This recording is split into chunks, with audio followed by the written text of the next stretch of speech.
बंधु माने 17 फेब्रुआरी 2026 मंगलवार दिन पड़ुछि चलित वर्षर प्रथम सूर्य पराग। तो यही सूर्य पराग दिन आपण करनियंतु नाली लंकार यही महा उपाय। यह एक चमत्कारी उपाय अटे। यह व्यतीत यही दिन मंगलवार फाल्गुन अमावास्या सहित जेहेतु सूर्य पराग लागुछि तो एपरी महा संजोगरे यही उपायटी अधिक शक्तिशाली होइजिब एवं आपणକୁ 100 गुणा अधिक शुभ फल प्रदान करिब। तो बंधु माने एपरी एक सुजोग को आपण हाथ छड़ा करंतु नाही एवं एही दिन आपण नाली लंकार एही चमत्कारी उपाय को निश्चित भाବରେ अवलंबन करंतु एवं आपणक जीवन रे यार चमत्कार फायदा मध्य आपण देखिबाको पाइबे। नाली लंकार एही उपाय द्वारा आपणक जीवन रु शत्रु भय दूर हेबा सहित आर्थिक समस्या मध्य दूर होइजिबो। आपणक गृहरे जदि कहार खराब नजर लागिछि किंबा कोनोसी खराब शक्तिर प्रभाव रहिछि से सब मध्य दूर होइजिबो। कारण नजर दोषरे एपरि शक्ति रही थाए जहा आपणक उन्नति को नष्ट करि देई थाए, गृहर सुख समृद्धि को संपूर्ण भावरे नष्ट करि देई थाए।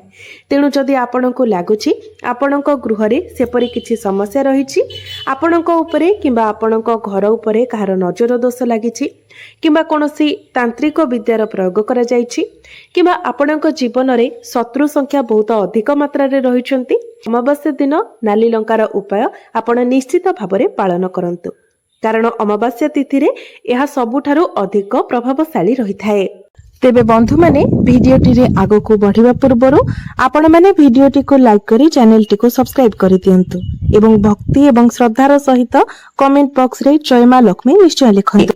बंधु माने प्रत्येक व्यक्ति जीवन रे सुख एवं दुख आसी थाए एवं जाई थाए, मात्र बेले बेले आम जीवन रे किछि एपरी समस्या आसी थाए जहा जीवार ना ही नै न थाए एवं एही कारणरो आमे सब बेले चिंताग्रस्त रही थाओ एवं एपरी परिस्थिति रे आमे माने ईश्वरंकर शरण रे जाई थाओ एवं आमे जदि वास्तव रे प्रकृत श्रद्धा एवं विश्वासर सहित भगवान को डाकी थाओ तेबे से आमको सही समस्या रु बाहर को मध्य नहीं आसी थांती। तो एपरी परिस्थिति रे आजी मो आपण माननकु एक एपरी उपाय विषय कहिबाको जाउछि जे उपाय को पालन करी आपण निज जीवन रे चलीथिबा अनेक गुडिये समस्यार समाधान करि परिबे। बंधु माने आपण माने जानिथिबे आजिकार दुनिया रे हमर बंधु कम एवं शत्रु अधिक रही थांती। एपरी किछि व्यक्ति आम सहित रही थांती जे माने उपरकु तो हमर बंधु भली व्यवहार करि थांती, मित्र भली देखि होई थांती, किंतु वास्तव रे से माने हमर शत्रु होई थांती। हमर उन्नति को से माने सह्य करि पारि न थांती, जहा फल रे हमकु समस्या रे पकाइबा पई से माने अनेक प्रकारर चेष्टा मध्य करि थांती। तेबे शत्रु आपणकर कार्य क्षेत्र रे थाई पारंती, आपणकर व्यवसाय क्षेत्र रे थाई पारंती, आपणकर पाख पड़ोसी रे मध्य थाई पारंती। तो एपरी परिस्थिति रे शत्रु मानक ठारू रक्षा पाइबा पई आपणकर शत्रु मानकर विनाश पई आपण एही उपायटी निश्चित भाबरे पालन करि परिबे। बंधु माने जदि आपणक उपरे कोनोसी नकारात्मक शक्तिर प्रभाव रही थाए किबा कोनोसी कला जादूर प्रयोग करा जाय थाए तेबे आपण आपणक जीवन रे कदापि भी उन्नति करि पारि न थांती। आपणक उन्नतिर सबु रास्ता गुडिक बंद होई जाय थाए। तो आपण जदि एही उपायटी को परिनेउछंती तो निश्चित भाबरे ए सबु समस्या गुडिक आपणक जीवन रु दूर होइजिबो।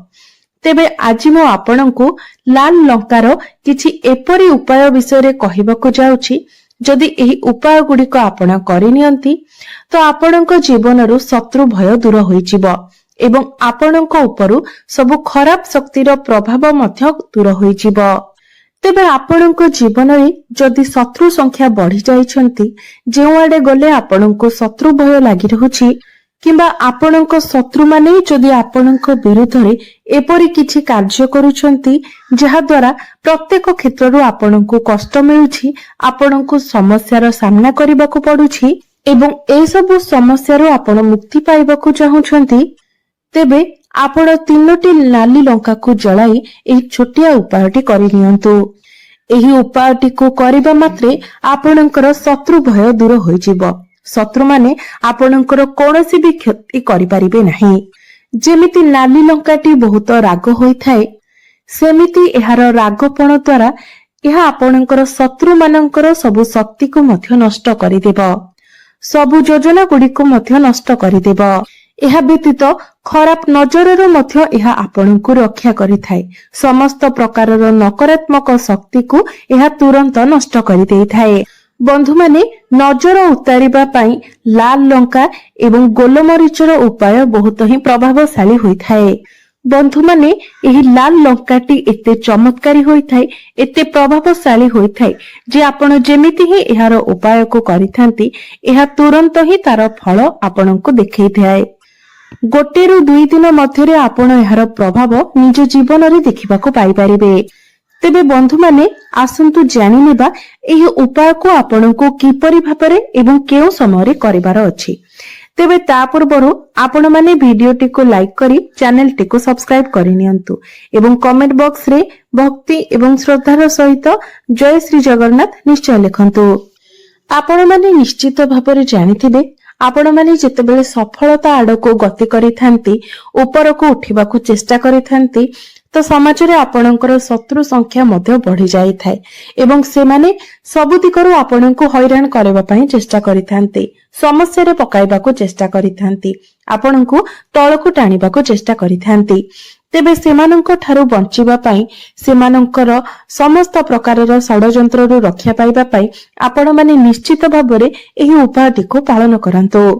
ଏମିତିକି ଆପଣଙ୍କୁ ତଳକୁ ଖସାଇବା ପାଇଁ, ଆପଣଙ୍କର ଉନ୍ନତିକୁ ରୋକିବା ପାଇଁ କିଛି ବ୍ୟକ୍ତି ଆପଣଙ୍କ ଉପରେ ତନ୍ତ୍ର ଶକ୍ତିର ମଧ୍ୟ ପ୍ରୟୋଗ କରିଥାନ୍ତି, କଳା ଚାତୁର ପ୍ରୟୋଗ କରିଥାନ୍ତି।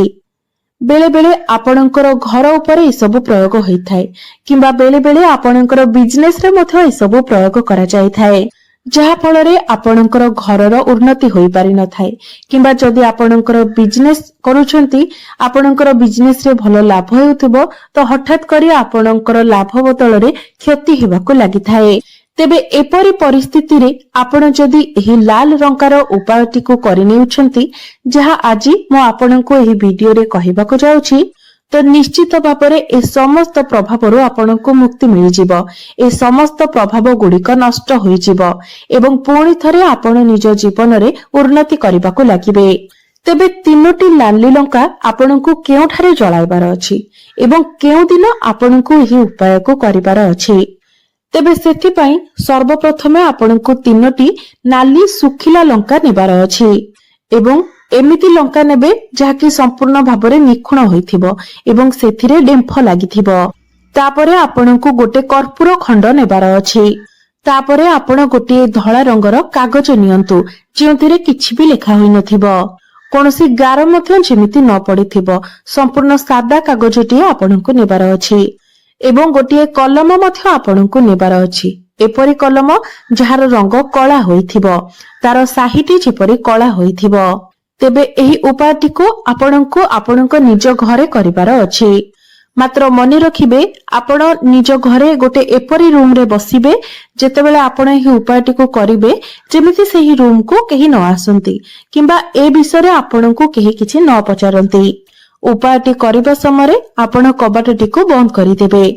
ଚେଷ୍ଟା କରିବେ ସେହି ସମୟରେ ଆପଣ ଏହି ଉପାୟଟିକୁ କରିବା ପାଇଁ ଯେଉଁ ସମୟରେ ଆପଣଙ୍କୁ କେହି ଡିଷ୍ଟର୍ବ କରିବେ ନାହିଁ।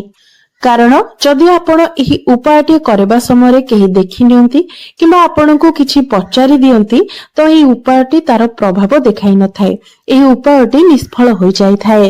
ସେଥିପାଇଁ ଏହି କଥା ପ୍ରତି ଆପଣଙ୍କୁ ବିଶେଷ ଧ୍ୟାନ ରଖିବାର ଅଛି। ତ ଏହି ଉପାୟଟି କରିବା ସମୟରେ ଆପଣ ଦକ୍ଷିଣ ମୁଖା ହୋଇ ବସିବେ, ଦକ୍ଷିଣ ଦିଗକୁ ମୁଖ କରି ବସିବେ। ଭୂମି ଉପରେ ବସି ଆପଣଙ୍କୁ ଏହି ଉପାୟଟି କରିବାର ଅଛି। ଖଟ ଉପରେ କିମ୍ବା ଚେୟାର ଉପରେ ଆପଣ ବସିବେ ନାହିଁ।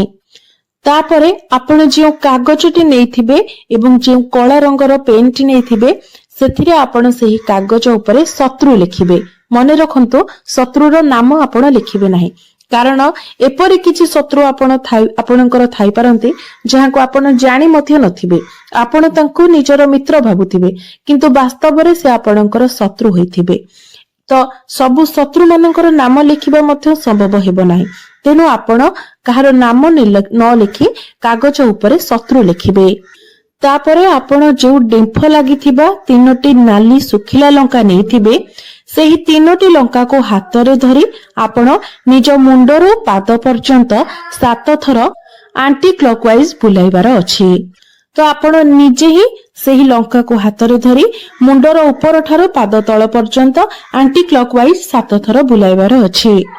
ତାପରେ ଯେଉଁ କାଗଜରେ ଆପଣ ଶତ୍ରୁ ଲେଖିଛନ୍ତି ସେହି କାଗଜ ଉପରେ ଆପଣ ସେହି 3ଟି ନାଲି ଲଙ୍କାକୁ ରଖି ଦିଅନ୍ତୁ ଏବଂ ଯେଉଁ କର୍ପୂର ଖଣ୍ଡଟି ଆପଣ ନେଇଥିବେ ସେହି କର୍ପୂରକୁ ମଧ୍ୟ ଆପଣ ଲଙ୍କା ପାଖରେ କାଗଜ ଉପରେ ରଖି ଦିଅନ୍ତୁ। ତାପରେ ଆପଣ ସେସବୁକୁ ଏକ ଏପରି ଜାଗାକୁ ନେଇ ଯାଆନ୍ତୁ ଯେଉଁ ସ୍ଥାନଟି ପୁରା ଖୋଲା ହୋଇଥିବ। ଆପଣ ନିଜର ବାଲକୋନିକୁ ନେଇପାରିବେ, ଛାତ ଉପରକୁ ମଧ୍ୟ ନେଇପାରିବେ। ତେବେ ଧ୍ୟାନ ରଖିବେ ଯେତେବେଳେ ଆପଣ ତାକୁ ନେଇକି ଜଳାଇବେ ସେତେବେଳେ ଯେମିତି ଆପଣଙ୍କୁ କେହି ନ ଦେଖନ୍ତି, এই କଥାର ଆପଣ ଧ୍ୟାନ ରଖିବେ। ତେବେ ଯଦି ଆପଣ ରାତିରେ ଏହି ଉପାୟଟି କରିନିଅନ୍ତି ତେବେ ଆପଣଙ୍କ ପାଇଁ ସବୁ ଦୃଷ୍ଟିରୁ ଭଲ ରହିବ। ତେବେ ସେହି ଲାଲ ଲଙ୍କା ଏବଂ ସେହି କାଗଜ ଯାହା ଉପରେ ଆପଣ ଶତ୍ରୁ ଲେଖିଛନ୍ତି ଏବଂ ସେହି କର୍ପୂର ଖଣ୍ଡକୁ ଏକାଠି ଆପଣ ଜାଳି ଦିଅନ୍ତୁ। ଯେମିତି ସମ୍ପୂର୍ଣ୍ଣ ଭାବରେ ସବୁକିଛି ଜଳିଯିବ ସେଇଭଳି ଆପଣ ତାକୁ ଜଳାଇବେ। ତେବେ ଏସବୁ ଜଳି ସାରିବା ପରେ ଏହାର ଯେଉଁ ପାଉଁଶ ରହିଥିବ ତାକୁ ନେଇ ଆପଣଙ୍କୁ ଆପଣଙ୍କର ଘରର ବାହାରେ ଫୋପାଡ଼ି ଦେବାର ଅଛି।